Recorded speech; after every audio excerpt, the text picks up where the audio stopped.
10:29 de la mañana en el archipiélago canario. La Federación de Asociaciones de Implantados Cocleares de España celebra hoy, por octavo año consecutivo, el Día Internacional del Implante Coclear, fecha que se celebra en el aniversario del primer implante coclear europeo y mundial por los doctores franceses Journo y Eyres en el año 1957. Teresa Mat es coordinadora de la Federación de Asociaciones de Implantados Cocleares de España y presidenta europea de las asociaciones de implantados. Teresa, muy buenos días. Hola, buenos días. ¿Qué importancia tiene la celebración de este día?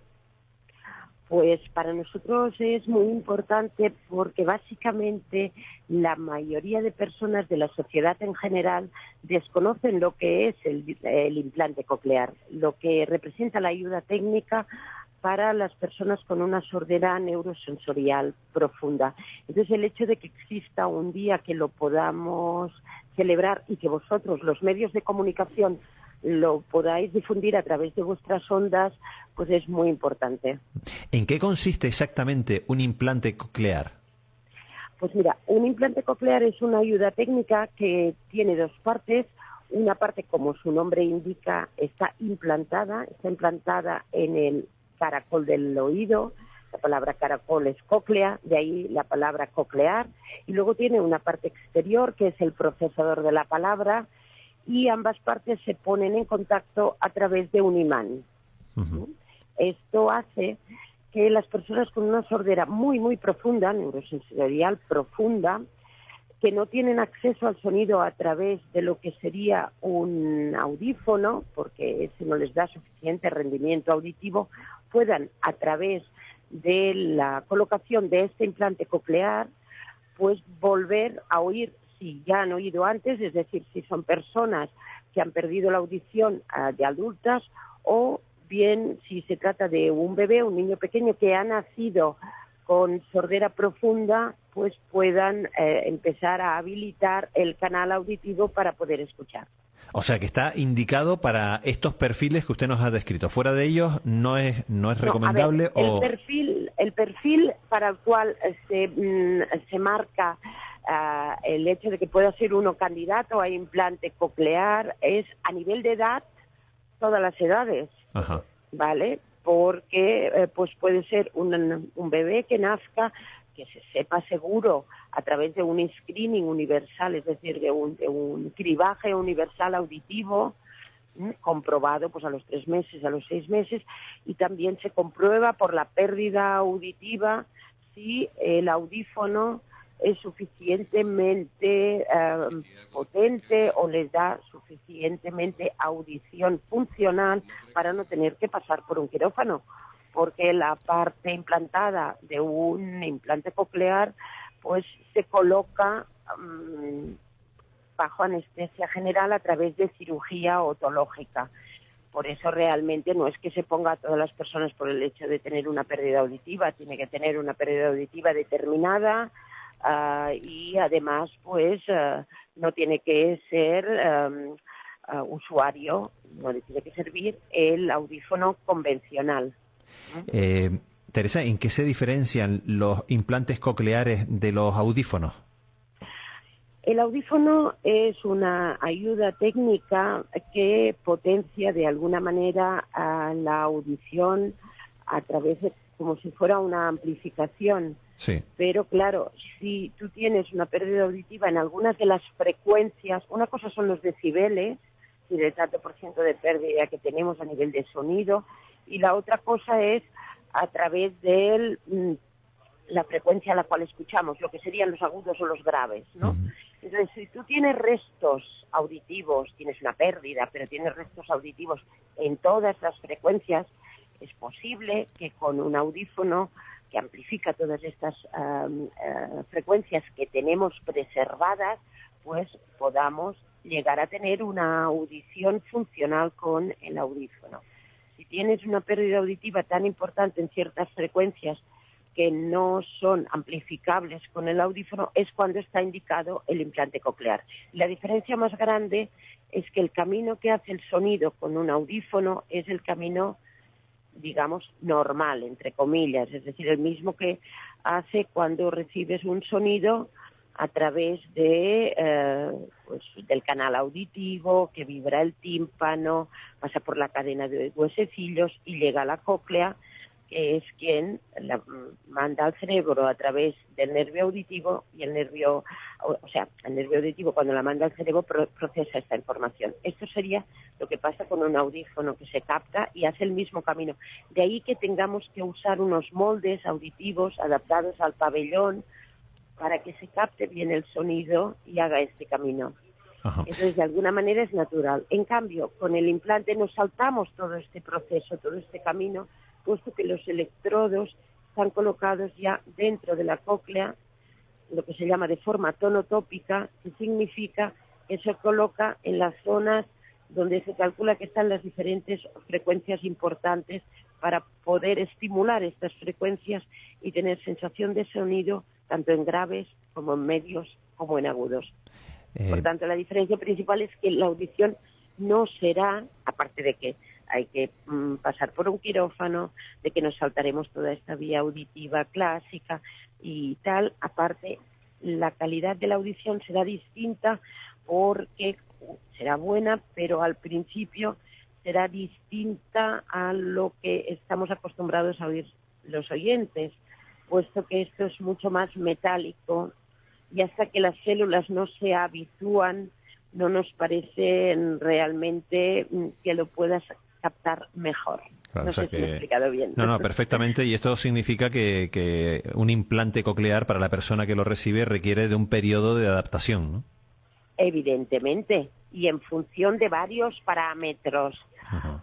Por un lado, si uno ha perdido la audición y tiene un tiempo de deprivación auditiva de 2 años, por ejemplo, no es lo mismo que si uno tiene un tiempo de deprivación auditiva de 8, 10 o 25. Claro. Se necesitará más tiempo de habilitación auditiva. Por otro lado, una persona adulta solo tiene que hacer esta rehabilitación auditiva, porque ya conoce el lenguaje, ya es usuario del lenguaje.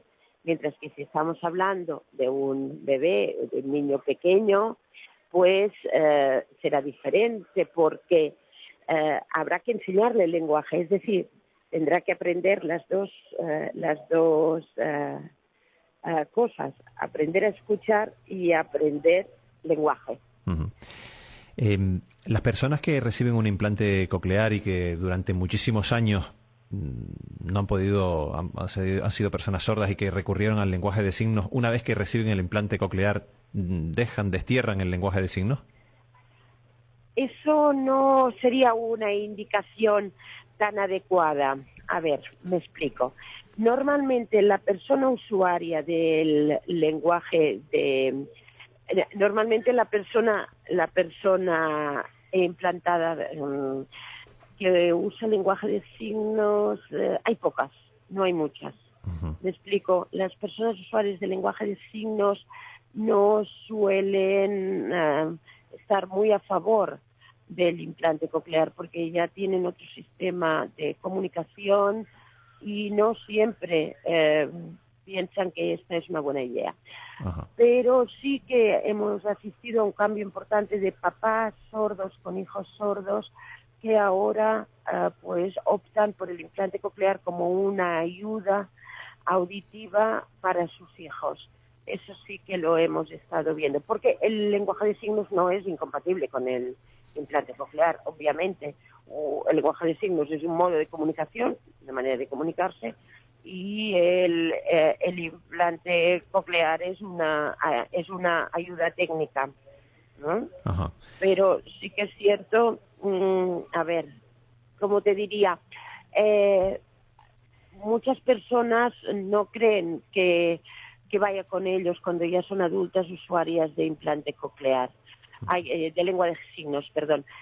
Pero no se suele desterrar. Muchos adolescentes que utilizan por un lado implante coclear y por el otro lengua de signos, pues siguen utilizando la lengua de signos para comunicarse con sus amigos signantes, sordos signantes, y utilizan el lenguaje oral cuando se dirigen a sus compañeros o sus colegas que se comuniquen oralmente. Uh-huh. A día de hoy, ¿en ¿Este tipo de implantes son accesibles para todos aquellos pacientes para los que se les recomienda? Es decir, ¿lo cubre la Seguridad Social? Sí, el implante coclear está cubierto por la Seguridad Social. Hay centros de referencia prácticamente en todas las comunidades de España. Me parece que son 2 que no tienen centro de referencia autóctono. Eso no significa que no tengan centro de referencia, sino que porque son comunidades pequeñas, puede ser, por ejemplo, La Rioja o Cantabria, tienen adscrito otro centro de referencia cercano, ¿no? Puede ser, por ejemplo, en Cantabria el centro de referencia pues es el de Asturias, y el de La Rioja pues me parece pues que es el aragonés. No quiere decir esto pues que no estén cubiertos por la Seguridad Social. ¿Y qué cubre la Seguridad Social? Pues cubre todas las pruebas previas para determinar si una persona es candidata o no a implante coclear, el dispositivo, tanto la parte interna como la externa, y la cirugía, la anestesia y la programación, por lo menos de las primeras veces, para ajustar el implante coclear. Lo que no cubre son los recambios, ¿vale? Y el mantenimiento. Si cubre desde el año 2010, en que ya tenemos una nueva legislación, a través del Ministerio, cubre las renovaciones de la parte externa del implante coclear. ¿Qué significa esto? Que la parte externa, si ya llevas 7 años con ella, no funciona y si te funciona mal, no hay recambios porque ya ha quedado obsoleto en el mercado, entonces se te provee de un dispositivo externo nuevo, compatible con la parte interna, ¿de acuerdo? Pero ya digo, el mantenimiento, que serían pues las pilas o baterías o los cables, eso no lo cubre la Seguridad Social. Teresa, por último, ¿cómo van a celebrar el día de hoy? ¿Qué actos, qué acciones tienen previstas?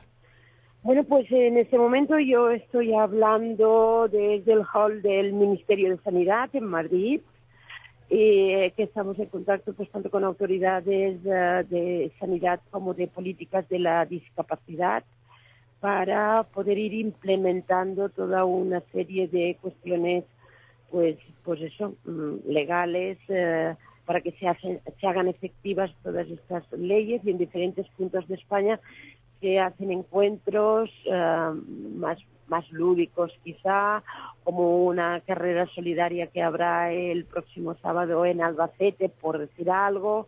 Y bueno, lo que sí que estamos viendo es que en este momento se están sumando cada vez más países a la iniciativa de celebrar el Día del Implante Coclear.